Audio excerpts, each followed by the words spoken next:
a Dios, no de Dios, sino nuestra fidelidad hacia Él en tres contextos. Uno, como una forma de estar preparados. Ser fieles es una forma de estar preparados. ¿Por qué? Porque Cristo ¿qué? ¿Qué? Va a venir, va a volver. Entonces, como viene, ser fiel es una manera de mantenerme preparado. Pablo decía, prosigo a la meta, al premio, no frenaba, insistía. La fidelidad te mantiene en los cumplimientos. Pablo por eso en Filipenses capítulo 3 estimaba todas las cosas como pérdida para asumir el compromiso y mantenerlo vigente. La fidelidad debe ser persistente, es como una redundancia hablar de fidelidad persistente, porque si es fiel debe ser algo que persiste en el tiempo. Ahora, también veremos acá la fidelidad como una forma de servicio, una mayordomía. Es algo que no debe faltar en nosotros. Y una de las formas en las cuales mostramos que somos fieles es sirviendo. Un creyente que no sirve a Dios es un creyente que no ha entendido lo que significa la fidelidad. Es así y clarito. El Señor lo vamos a ver hoy. En Hebreos capítulo 6, verso 10 dice, porque Dios no es injusto para olvidar vuestra obra y el trabajo de amor que habéis mostrado hacia su nombre, habiendo servido a los santos y sirviéndole aún. Fíjate, al Señor, y se hace objetivo, el servicio al Señor se hace objetivo ¿en quiénes? En el servicio hacia los demás. Es evidente. Y hoy vamos a ver que la mayordomía, que el servicio, es algo que manifiesta la fidelidad hacia Dios. Y finalmente vamos a ver también que la fidelidad es una forma de esperar recompensa. Y uno diría, bueno, entonces lo haces por la recompensa. Sí, también. Lo hago por la recompensa, lo hacemos por la recompensa, porque la recompensa tiene que ver con la aprobación que recibiremos finalmente de Dios. No tiene que ver con cuánto dinero Dios me va a dar en los cielos, sino tiene que ver que cuando estemos en la presencia de Dios, Él nos va a decir, buen siervo y fiel. Sobre poco fuiste fiel, sobre mucho te pondré. ¿Cuál es la recompensa entonces? La alabanza que va a venir de Dios. Entonces, fidelidad significa, hacia Dios significa estar preparados, significa una forma de servicio y significa también una forma de esperar la recompensa, que es la aprobación de Dios cuando estemos en su presencia. Ahora sí vamos a este pasaje, Lucas capítulo 12, versículo 35 al 48. Dice, estén ceñidos vuestros lomos y vuestras lámparas encendidas. Y vosotros sed semejantes a hombres que aguardan a que su Señor regrese de las bodas, para que cuando llegue y llame, le abran enseguida. Bienaventurados aquellos siervos a los cuales su Señor cuando venga, halle velando, y dice, de cierto os digo que se ceñirá y hará que se sienten a la mesa y vendrá a servirles. Y aunque venga a la segunda vigilia y aunque venga a la tercera vigilia, si los hallara así, bienaventurados son aquellos que dice ahí, siervos, es fidelidad. Y aunque venga, pero sabed esto, que si supiese el padre de familia a qué hora el ladrón había de venir, velaría ciertamente y no dejaría minar su casa. Vosotros pues también estad preparados, porque a la hora que no penséis, el Hijo del Hombre vendrá. Entonces Pedro le dijo, esto es una continuidad, Señor, ¿dices estas parábolas a nosotros o también a todos? ¿Esto por qué lo pregunta Pedro? Porque en el verso 12:1, fíjense lo que dice, en esto, juntándose por millares la multitud, tantos que unos y otros atropellaban, comenzó a decir a sus discípulos, el Señor a sus discípulos, primeramente guardados de la levadura. Entonces había una multitud, pero el Señor estaba hablando ¿con quién? Con sus discípulos. Entonces por esto es la pregunta de Pedro, Señor, ¿dices esta parábola a nosotros o también a todos? Y el Señor no le responde con sí y con no, le responde con esta parábola. Dice, y dijo el Señor, ¿quién es el mayordomo fiel y prudente al cual su Señor pondrá sobre su casa para que a tiempo les dé su ración? Bienaventurado aquel siervo al cual su Señor venga, le haya haciendo así. En verdad os digo que le pondrá sobre todos sus bienes. Mas si aquel siervo dijera en su corazón, mi Señor tarda en venir, y comenzara a golpear a los criados y a las criadas, y a comer y a beber y a embriagarse, vendrá el Señor de aquel siervo en día, dice, que éste no espera, y a la hora que no sabe, y le castigará duramente y le pondrá con los infieles. Aquel siervo que conociendo la voluntad de su Señor no se preparó, no hizo conforme a la voluntad, recibirá muchos azotes. Mas el que sin conocerla hizo cosas dignas de azote, será azotado poco. Porque a todo aquel a quien se haya dado mucho, mucho se le demandará. Y al que mucho se le haya confiado, más se le pedirá. Fidelidad. Continuamente estamos viendo acá fidelidad. Fidelidad en el sentido de estar preparados, fidelidad como una forma de servicio y fidelidad como una forma de esperar recompensas. Ahora en la primera porción del 35 al 40, y quisiera no tardar mucho en cuanto a la explicación y sacar un par de enseñanzas. La enseñanza en general nos habla de que debemos estar preparados en inicio y la segunda es cómo debemos estar preparados. Inicialmente es que debemos estar preparados y la segunda es el cómo debemos estar preparados. Hay 4 imágenes que nos dicen que debemos estar listos para el regreso del Señor. ¿Y por qué entendemos que estas parábolas nos hablan del regreso del Señor? Porque 2 veces el Señor menciona al menos un término que es el Hijo del Hombre. Cuenta la parábola y después trae consigo la idea de que va a venir ¿quién?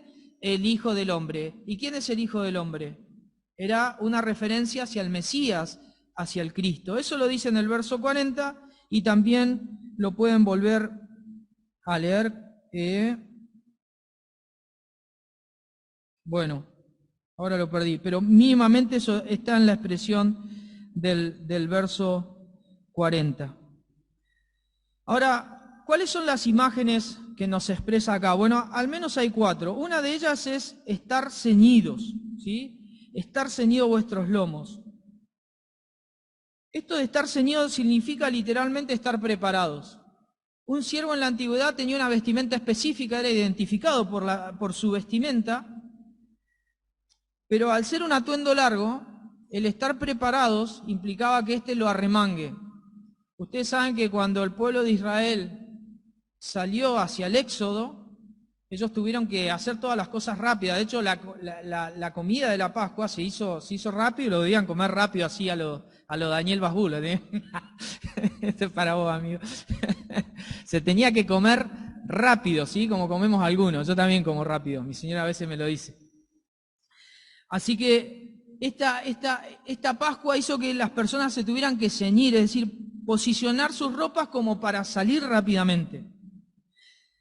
La vestimenta identificaba al siervo, pero muchas veces la vestimenta podía ser un impedimento para que éste actúe rápidamente, porque ¿cómo tenía que estar la vestimenta? Ceñida. Muchas veces el siervo, por su condición de siervo y por creerse muy importante en su servicio, esa condición le impide que sea fiel, que esté preparado, por una concepción equivocada de lo que significa el servicio, porque el servicio en vez de aumentar en esa persona la calidad de la humildad, la calidad de la obediencia, la interdisciplina, el amor, lo vuelve una persona egocéntrica, alguien que se cree único, alguien que se cree que sus opiniones son las únicas que valen en la iglesia. Entonces ese tipo de personas no son fieles, aunque estén sirviendo. Bueno, acá dice que tienen que estar preparados los que son siervos. Y preparados significa que se saben siervos, pero están preparados para el servicio como tiene que ser. Otra cosa de que nos habla de que tenemos que estar preparados es la lámpara, y la lámpara debe estar encendida. Esto significaba que el siervo tenía que tener en la lámpara mínimamente siempre el control del aceite, porque el Señor podía venir en cualquier momento, y esto habla del sacrificio. Porque una cosa es tener la lámpara de día, sabemos que el día nos ayuda un poco para estar despierto, pero imagínate de noche. El siervo tenía que esperar a que venga el Señor en cualquier momento y a veces tenía que estar vigilando y durmiendo con un solo ojo, así. Yo duermo a veces así, porque mi señora... Pero a veces pasa de que las exigencias que tiene Dios hacia el ministerio, nosotros nos cuesta cumplirlas. Y esto nos habla de que a veces los ministerios son exigentes. No solo, hermano, que vos vengas a la iglesia, que está bueno que vengas a la iglesia porque es parte de lo que Dios pretende, es parte de la comunión, pero eso no es tu compromiso, no es tu compromiso con Cristo el venir a la iglesia. Esos son los 10 gramos del kilo de lo que tenemos que completar. Venir a la iglesia son los 10 gramos, es lo mínimo. Pero el Señor nos está llamando a fidelidad, que tiene que ver con mi vida involucrada en la causa cristiana. Por lo tanto, todo lo que hay en la iglesia para el servicio, hay un lugar para cada hermano. Hay un lugar en el cuerpo para que vos puedas desarrollar tu vida como cristiano, tus dones.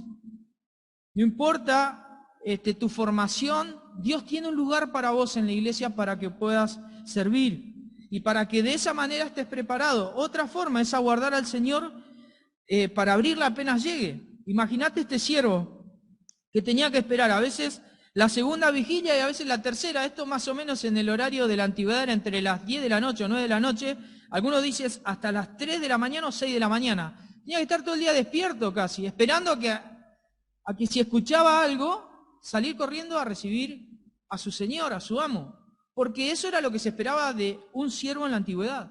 Y esto nos habla nuevamente de estar preparados, cristianos que están preparados, ceñidos, que tienen sus lámparas encendidas, que están en el ministerio, que aguardan fielmente en su vida espiritual, sabiendo que el Señor va a llegar. Y finalmente utiliza una imagen negativa. El Señor siempre utilizaba cosas como para llamar aún más la atención, porque Él dice, yo voy a llegar como un ladrón. Dice, el Hijo del Hombre va a llegar como ¿qué? Como un ladrón. Algunos dicen, ¿cómo esta imagen? Bueno, sí, el Señor quería llamarles la atención, porque Él dice, si el padre de familia supiera que va a venir el ladrón, ¿qué estaría haciendo? Estaría controlando continuamente, porque sabe la hora que va a venir, pero como no sabe, tiene que actuar continuamente bajo cuidado. El padre de familia no va a andar descuidando su casa, sus pertenencias. Y lo va a hacer como si el ladrón viniera hoy. ¿Sí? Siempre me acuerdo cuando... No voy a contar. Una vez un ladrón pasó, estábamos viviendo allá en Urquiza y Villegas, y yo estaba estudiando y escucho que alguien entró al patio y digo, ¿qué es? Y mi papá estaba durmiendo ahí. Así que lo fui a levantar a mi papá y le digo, che, papi, me parece que entró alguien al patio, era un policía que estaba buscando a un ladrón. Pero lo importante de esta imagen que estamos diciendo es que tenemos que estar preparados, ¿sí? Estar preparados. Mi papá se levantó enseguida, pero lo levanté yo.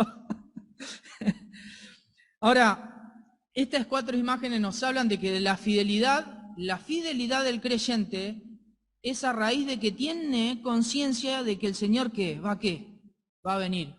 Como el Señor va a venir, no me puede pescar el Señor, digamos, en este sentido, en cualquier cosa. Mi vida tiene que estar arraigada a todo lo que el Señor ha preparado para mí. Eso implica la fidelidad. Soy consciente de que Cristo viene, entonces vivo para Él.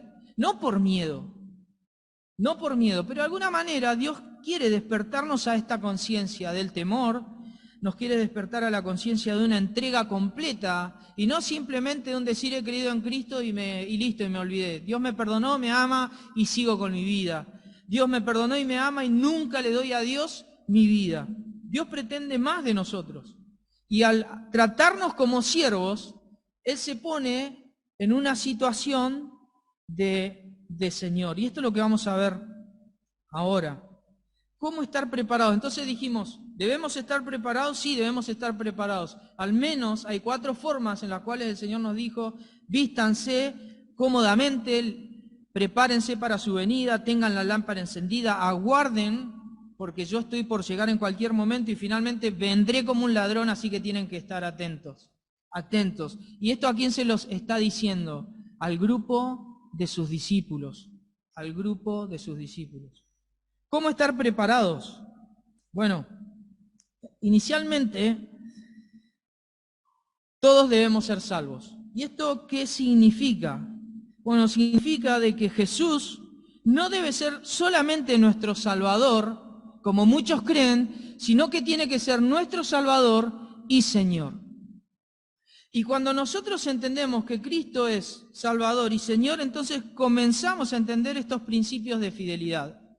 Lamentablemente, en la escuela dispensacional, que es la escuela de muchos de los pensadores de nuestras asambleas, se ha separado esto del Cristo Salvador de Cristo el Señor. ¿Y esto qué significa?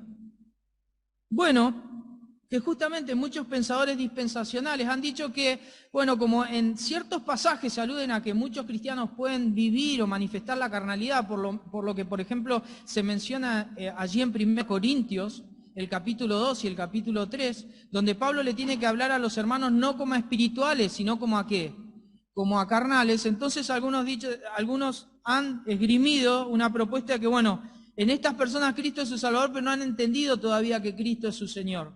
No, en la palabra de Dios, como lo vemos acá, el Señor es Señor.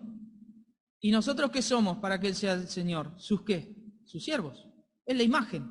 No lo podemos separar. Él puede ser nuestro maestro, puede ser nuestro Salvador, pero en la misma medida que es todos los beneficios que nos ha dado, también Él nos ofrece en la misma medida las bendiciones que son también una responsabilidad, porque la fidelidad también que es una responsabilidad. Y a veces eso no nos gusta tanto a nosotros. ¿Por qué razón no nos gusta? Y porque cuando Dios nos llama a la responsabilidad, un poco nuestra vida empieza a tener esto de lo que hablaba Osvaldo. ¿Escucharon el devocional de Osvaldo? El que hablaba acerca del César y de Dios. Hay cosas de esta vida que empiezan a chocar con lo que tiene que ver con la vida espiritual. Con esto no estoy diciendo, hermano, que renuncie al trabajo para darle su vida a Dios. No estoy diciendo eso. Lo que estoy diciendo es que nosotros realmente, si queremos ser fieles a Dios, en algún momento vamos a tener que tener prioridades. Entonces no podemos enseñar de que Cristo es solo el Salvador y olvidarnos de los principios que implican que Él sea nuestro Señor. El principio de esta parábola es estar preparado, y lamentablemente hay mucha gente que, siendo creyente o que han confesado su fe en Cristo, hoy están evidentemente muy lejos de lo que implica el estar preparados, el ser conscientes y por ende el ser fieles. Y esto es lamentable. Pero también tenemos que pensar que esto también nos puede pasar a nosotros. Por eso la fidelidad implica ¿qué? Persistencia. Esta parábola está para decirnos a nosotros y animarnos a nosotros a vernos de esta forma hasta que nos muramos o hasta que Cristo venga. Hasta que Cristo venga a buscarnos. Ahora, esta parábola nos exhorta a tener coherencia entre nuestra confesión de fe, pero también nuestra vida. Porque nos llama a entender de que podemos experimentar algo que no esperábamos cuando el Señor regrese. Las referencias de esta parábola no son para criticar a aquellos que están lejos, sino justamente para animarnos a los que queremos ser fieles. Porque queremos ser fieles porque Cristo en su fidelidad no solamente nos salvó, sino que Él es fiel y justo aún para perdonarnos hoy y limpiarnos de toda maldad. Las únicas personas que están listas en esta parábola son aquellos que son conscientes de que Cristo viene. Son aquellos que son conscientes de que ese Cristo que viene es Señor y que nosotros somos ¿qué? Siervos. Por eso no hay otra forma. En 2 Corintios, capítulo 13, verso 5, dice: examínese para saber si su fe es genuina. Pruébense a sí mismos, ¿sí? Pruébense a sí mismos. En Salmo 139, 23 y 24 dice: examíname, oh Dios, y conoce mi corazón. Pruébame y conoce mis pensamientos, y ve si en mí hay camino de perversidad, y guíame en el camino eterno. El señorío de Cristo no es algo que es opcional, ¿sí? Muchos creyentes ante su infidelidad dicen, bueno, y han optado por esta mala teología, pero no es la vida del creyente la que define a Cristo como Señor, es el Señor el que define nuestra vida como siervos de Él. Entonces, como es de esa forma, nosotros deberíamos acatar que un siervo, para ser buen siervo, tiene que ser ¿qué? Fiel. En Filipenses 2, capítulo 9, se nos dice que en algún momento todas las personas van a doblar sus rodillas ante el Señor, ¿sí? Después dice que después de la humillación de Cristo, después de que Él se hizo siervo, hecho semejante a los hombres, y estando en nuestra condición se humilló hasta lo sumo, hasta morir en una muerte cruenta como es la cruz del Calvario, Dios le exalta hasta lo sumo. Y toda lengua va a confesar ¿qué? Que Jesús es ¿qué? Es el Señor. Siervos buenos e infieles, siervos infieles, todos confesarán en algún momento que Él es el Señor. Por eso Él no solo puede ser el Salvador de las personas. Aquellos que aceptan a Cristo y después se olvidan de Él, examínese, hay parábolas donde Jesús enseñó de que Él no es solamente Salvador en las vidas, sino que Él es Señor de aquellos que han creído. ¿Cómo debemos prepararnos? Nosotros debemos ser siervos de Jesús. Primero Él es Señor y por ende nosotros ¿qué? Somos siervos. Jesús dijo, si alguno me sirve, sígame. Y donde yo estuviera, allí también estará mi servidor. Si alguno me sirviere, mi Padre le honrará. Y el servicio no tiene que ver simplemente con hacer cosas en la iglesia. Miren, les muestro 3 aspectos del servicio que me hicieron bien a mí en una investigación. Primero, ser siervo es una mentalidad. Es una forma de saberse. No empieza con el hacer, sino no es una forma de entenderse uno mismo. Quien se sabe siervo sabe quién es entonces el que manda. Y no estamos hablando acá de los ancianos, que nos pueden dar algunas órdenes y que además nos pueden guiar. Si nosotros sabemos qué somos nosotros, entonces sabemos quién es el Señor. Entonces esa mentalidad nos mantiene férreo y nos ayuda a tener prioridades. Lo segundo que es ser siervo es entender que hay un ministerio específico dentro de la obra para nosotros. Así que hermanos, si estás bautizado, empezá a buscar de Dios que Él te ubique en un lugar para que puedas servir en la iglesia. Tenés que servir en la iglesia como sirven todos los hermanos. No podés estar de brazos cruzados en la obra de Dios. Si venís siempre, espectacular, así comienza el servicio, pero empezá a ayudar, empezá a hacer cosas que muestren de que querés ser fiel al Señor. Y por último, también el servicio tiene que ver con una forma de vida completa. El siervo no solamente sirve acá en las 4 paredes y después cuando se va al laburo no sirve a nadie, sino que el siervo de Dios está dispuesto más allá de las 4 paredes del ministerio, más de este contexto. Entonces, la fidelidad es una mentalidad, tiene algo específico en la iglesia, pero también tiene un carácter más global cuando nosotros ayudamos a alguien, a algún vecino, y lo hacemos en el nombre de Cristo. Otra cosa es cómo debemos hacerlo. Bueno, debemos vivir con expectativa de su regreso. Es imposible pensarlo de otra forma. Bienaventurados aquellos siervos a los cuales su Señor, cuando venga, los halle velando. Vosotros también podéis estar preparados. Spurgeon usaba una analogía que era la del perro de él. Dice que el perro de él, todos los familiares le contaban que antes de que llegue, 500 metros antes empezaba a mover la cola el perro. ¿Por qué? Porque llevaba su amo, su Señor. ¿Sí? Y Spurgeon dice, lejos de querer ser insultante, hermanos, yo también me ubico en esa analogía. Yo debiera ser como mi perro y desear así cuando venga mi Señor, mi amo. El perro mueve la cola, está alegre, desea, está esperando. Así debiéramos ser nosotros. Por encima de esta intuición, Jesús regresará y nosotros debiéramos tener un corazón fiel a partir de ese fenómeno de que Él va a volver. ¿Sí? Algunos, se nos enseña en este pasaje, van a recibir recompensa, mientras otros van a ser castigados. Y es muy interesante porque cuando el Señor habla acerca del siervo, lo menciona en 4 situaciones diferentes. Habla del mismo siervo, que opta por ser fiel o que opta por ser infiel. Pero cuando habla de que opta por ser infiel, lo divide en 3 formas. Habla uno de que es infiel habiendo sabido y que no le importa nada y que es flagrante en cuanto a lo que comete, es decir, es evidente, no le importa nada. Habla de uno que sabiendo es indiferente y habla de uno que finalmente no sabía, pero que también es infiel.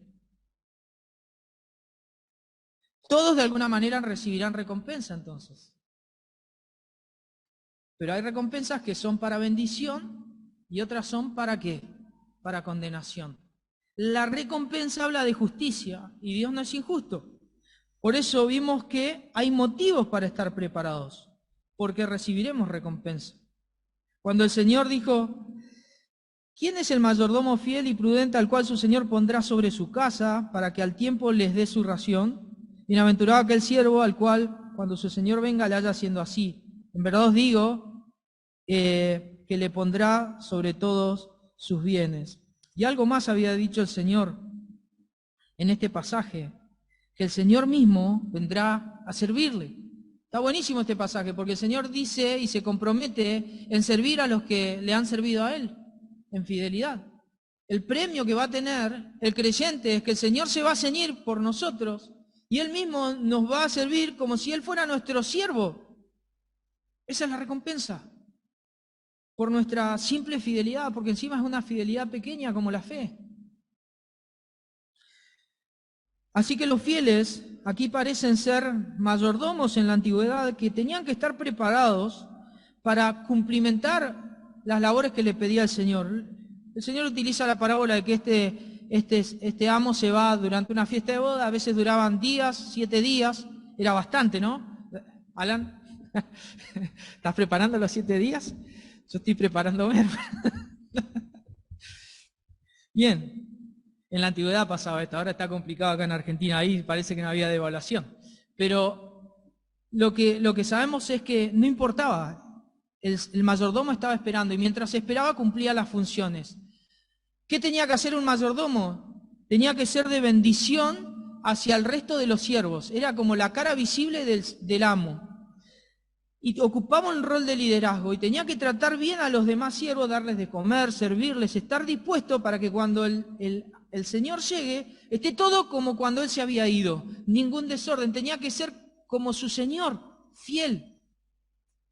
Por eso, 3 veces se mencionan a los siervos bienaventurados, bendecidos, dichosos, porque si el Señor los halla de esta forma, comprometido, esperándolo, el Señor se va a dar cuenta, Fíjense que nosotros no hacemos algo como que merecemos que el Señor nos dé algo.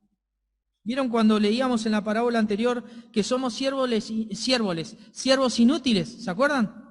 ¿Qué significaba siervo inútil? ¿Que no sabía hacer nada? No significa que no sabía hacer nada, significa de que el Señor no te tiene que pagar nada por lo que haces. Sin embargo, ¿qué va a hacer el Señor al final de todo? Se va a vestir y te va a pagar conforme a lo que hayas hecho, conforme a tu servicio. Esto nos tiene que alentar, la imagen es hermosa, porque los siervos disfrutarán una eternidad con su Señor, pero ya no como siervos, sino como dice en Juan capítulo 15. Miren lo que dice, para su venida. Versículo 14 y 15. Vosotros sois mis amigos si hacéis lo que yo os mando. Ya no os llamaré siervos, porque el siervo no sabe lo que hace su Señor, pero os he llamado amigos porque todas las cosas que oí de mi Padre os las he dado a conocer. Llegará un tiempo donde seremos más que simplemente siervos de Él, sino amigos también. Por eso es importante distinguir aquí que el siervo fiel lo es en relación a cómo administra su vida con la prioridad más elevada que puede tener. Y si vas ahí a Lucas capítulo 12, verso 31, ¿qué dice? A ver, Lucas 12, 31 dice, mas buscad el reino de Dios y todas estas cosas os serán, ¿qué? Añadidas. Es decir, un siervo fiel lo hace porque tiene una prioridad elevada, es fiel por eso. Es fiel porque no pone las cosas de acá como lo máximo. Mirá lo que dice el 23, esto lo dijo Jesús. La vida es más que la comida y el cuerpo que el vestido. Decía, la vida no es lo que estás buscando para ser más rico, hermano. Aunque todos deseamos estar un poquito mejor económicamente, pero la vida no es eso. La vida no se trata de esas cosas. Mirá lo que dice el verso 32. No temáis manada pequeña, porque a vuestro Padre le ha placido daros ¿qué? El reino, ¿sí? Daros el reino. Al Señor le ha placido darnos mucho más, pero tiene que ver con nuestra fidelidad. Aún estando dispuestos a bendecir a otros, quizás con gran sacrificio, quizás nuestro tiempo, quizás nuestro dinero, quizás ofrendas que involucren algo que nosotros estemos restando para nosotros para servir a otros. Fíjate lo que dice el 33. Si somos conscientes de que a Dios el Padre le ha placido darnos el reino, entonces el Señor dice, vended lo que poseéis y dad limosna. Haceos bolsas que no se envejezcan, tesoros en los cielos que no se agote, donde el ladrón no llega ni la polilla destruye. Fíjate.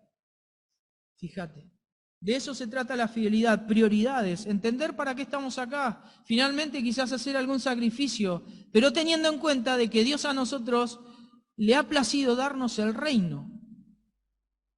Por eso lo que estoy hablando, si bien es una responsabilidad, no es para, para hundir los hermanos en lo que significa la fidelidad, sino estimularnos porque nos espera algo mejor, aunque quizás acá no lo tengamos a todo lo mejor, no tengamos la última tecnología, quizás nos falten cosas, hermanos, quizás no tengamos el terreno que deseamos, el auto que deseamos, la profesión que queremos, quizás no tengamos todo, pero sí tenemos la promesa de Jesús de que a Dios el Padre le ha placido darnos a nosotros el reino. Sin embargo, finalmente se menciona que va a haber 3 clases de castigo. Y con esto quiero enseñarles algo que quizás no han escuchado nunca o quizás sí, pero parece ser que el Señor habló acerca de que el infierno no es igual para todos. Y eso se atribuye a que el Señor es justo. Fíjense cómo el Señor habla del primer infiel. Mas si aquel siervo dijera en su corazón, mi Señor trata de venir y comenzar a hacer cualquier cosa, a golpear a los criados, a comer y a beber, dice que vendrá el Señor de aquel siervo en el día en el que éste no espera y a la hora que no sabe y le castigará duramente. Acá la palabra significa que el Señor lo partirá en 2, así significa en la traducción original. Y esto ha sido un golpe duro a la conciencia de muchos teólogos. ¿Qué significa que el Señor haya utilizado este término de partir en 2? Bueno, significa básicamente lo que traduce la Reina Valera, que lo castigará duramente, pero también puede significar algo que quizás no hayas leído hasta ahora, y es que esta persona parece estar involucrada en el servicio, sigue siendo siervo, pero es un siervo fiel o infiel, es infiel. Entonces hace cosas que el Señor no esperaba, no se identifica con su Señor, no mantiene en orden la casa, destruye, no construye y vive una vida de pasiones desordenadas, el hecho de embriagarse, algo que se rechazaba en los tiempos de Cristo. Entonces aquí la imagen es de alguien que estaba en el medio del grupo como cristiano, pero realmente no lo era. Vivía para sus propias pasiones, sus propios deseos, y aún destruía la obra de Cristo. Y quizás el Señor se haya referido a los falsos maestros, pero también nosotros debemos pensar que nosotros no tenemos que caer en estos tópicos. Debemos estar en observación, ocupados de vuestra salvación, ¿con qué? Con temor y con temblor. Así que puede ser una imagen que después se completa con algunas ideas de Pablo, donde esta persona que parecía ser del cuerpo de Cristo es desmembrada del cuerpo en algún momento, ¿sí? Cuando el Señor lo exponga, no para recibir bendición, sino condenación. No significa que alguien pierda la salvación, ojo, no estoy hablando de eso, ¿eh? Lo que estoy diciendo es que esta persona parecía salvo, pero finalmente no lo era. Finalmente no lo era, y solamente Dios puede distinguirlo. El segundo castigo no es tan severo y habla acerca de recibir muchos azotes. Y es para aquel que vivió indiferente, porque sabía de la llegada del maestro, pero no se preparó, ¿sí? No se preparó. Entonces vivió como a expensas. Conocía la voluntad de Dios, quizás había escuchado el Evangelio, pero no respondió como debería haber respondido un siervo. Y estos son aquellos que se conforman con la religión, aquellos que asisten a la iglesia, pero nunca los ves comprometidos con el Señor. No se trata de la iglesia, pero nunca ves en su vida un compromiso de fidelidad con el Señor. Existe gente así. Existe gente que ha aceptado a Cristo en la pandemia y después se han olvidado de Cristo, porque están cómodos así, con el amor y el perdón de Cristo. Pero es muy incómodo hablar de que Cristo nos hace un llamado de señoría y de fidelidad hacia Él. Esa es la salvación. Si alguno quiere venir en pos de mí, niéguese a sí mismo, tome su cruz cada día y sígame. Así que estos son aquellos que se conforman simplemente con los aspectos más externos de la religión cristiana, pero no están dispuestos a entregarse a la voluntad de Dios. Sus conciencias pueden estar tapadas, cauterizadas, pero deberían leer esta parábola, porque esta parábola enseña de que la salvación no es eso. El evangelicalismo ha convertido la salvación en una simple confesión y en una vida muerta. Pero el evangelio no es eso. El nuevo nacimiento nos convence de que Cristo es lo más importante y nos convence de que tenemos que ser fiel. Eso es una obra del Espíritu Santo y ese es un gran indicio de que realmente somos salvos. Hermano, si vos luchás contra algún pecado en tu vida, ¿sabes qué bueno que luches? Porque esa lucha es un indicio que el Espíritu Santo está en tu corazón. Hermano, si tenés algún inconveniente en tu vida y sentís eso, una presión, es el Espíritu Santo obrando en tu vida. Qué bueno que haya señales en nuestro corazón de que queremos ser fieles a Él. Finalmente hay un castigo menos severo, pero sigue siendo castigo en fin, infierno en fin, que es aquel que nunca supo, que vivía a expensa porque no sabía. ¿Y cuánta gente hay que no sabe de que hay un Señor que nos llama a serle fieles, que nos llama a creerles y serle fieles? ¿Sí? Por eso el Señor dice, pero a todo aquel a quien se le haya dado mucho, mucho se le demandará, y al que mucho se le haya confiado, más se le pedirá. Hermano, ¿cuánto Dios te ha pedido de tu vida? Al inicio, cuando creíste en Él, ¿te pidió algo? No te pidió nada, simplemente que creas en Él. Ahora, cuando creíste en Él, ¿cuánto te pide Dios? Te pide todo, todo. Cuando leemos Romanos, capítulo 2, y termino con esto, verso 1 y 2, dice, así que hermanos, os ruego por las misericordias de Dios, las que tuvo para salvarte, entonces que presentéis vuestro cuerpo, es decir, presentad a vos mismos en sacrificio vivo, santo, agradable a Dios, que es vuestro culto racional. Hacete cargo de que sos cristiano, hermano. Hagámonos cargo. Le dijimos a Cristo creemos, bueno, hagámonos cargo de esto. Y ante las situaciones difíciles, Pablo nos va a decir, no os conforméis a este siglo, a este mundo, sino transformaos por medio de la renovación de vuestro entendimiento para que comprobéis cuál sea la buena voluntad de Dios, agradable y perfecta. Hermanos, este no es un llamado a que nos sintamos infieles. Esta es la realidad. No les estoy diciendo eso, hermanos. Lo que les estoy diciendo es que es un compromiso de por vida el que hemos asumido con el Señor en la bendición de que somos salvos por Él, pero también en este llamado a esta obediencia ante nuestro Señor. Así que el Señor les bendiga y bueno, que podamos aplicar esto que hemos aprendido.